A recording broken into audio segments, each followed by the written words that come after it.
Everybody, down here in the belly of Yggdrasil. And so just a little bit on Othor. So Othor is actually one of the older names for Othan or Odin.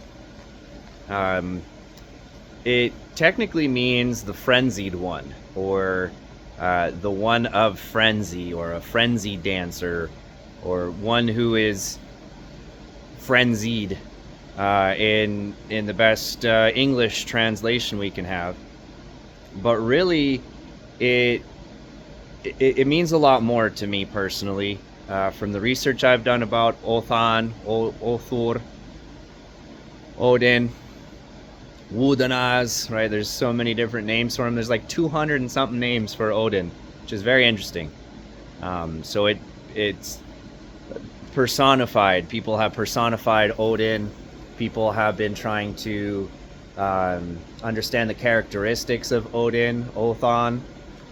And one of his classic, characteristics or traits is that of the frenzied one, that of the berserker, right? Or the Ulfethnar. He is a very interesting character. We'll get into Othan, Othur more. But this story is all of these stories from the Poetic Edda and the Eddas in general are stories, right? They are messages. They are different people's understanding of who and what Odin personified, who or what Odin could be related to or connected to in an earthly material manner. He is from Asgard, but he's actually a Jotun. He's the son of a Jotun, a frost giant. It's not frost giant at all. It actually is a primordial, untamable energy, an untamable being, right? It cannot be conquered. It is indomitable. It cannot be swayed, or it does not answer to systematic king, queen rules of material beings or people. It is outside of our logical comprehension, and so people have tried to personify him with logical comprehension. And so to me, Othan, Othor, he's the frenzied one. He is the shaman, the great wizard. He's in both realms, which is hard for people to hold him down and put him in a box.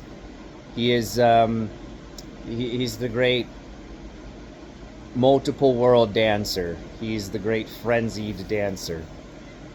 And frenzied, we're going to get into that. Frenzied can mean many things.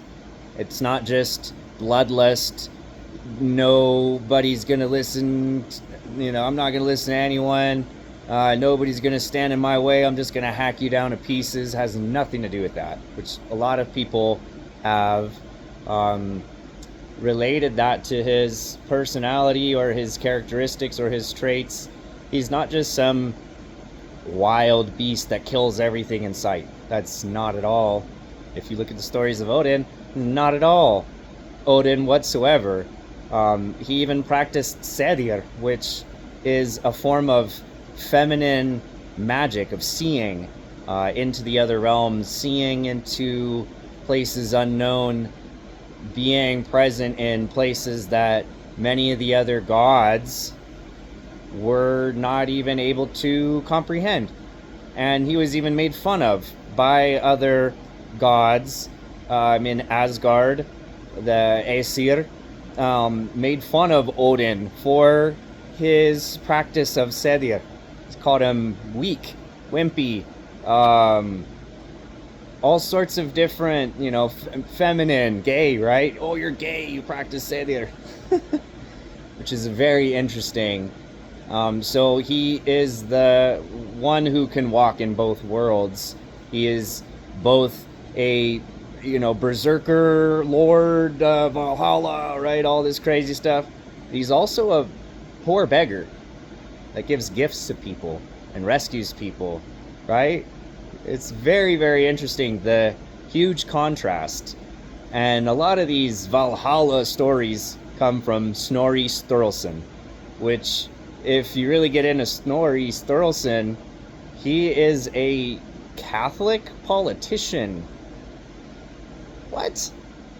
And he's the one who's telling us about all of these Norse gods and goddesses and Valkyrie and Sadir and all of this stuff is all the poetic Edda, right? The Eddas are all Snorri.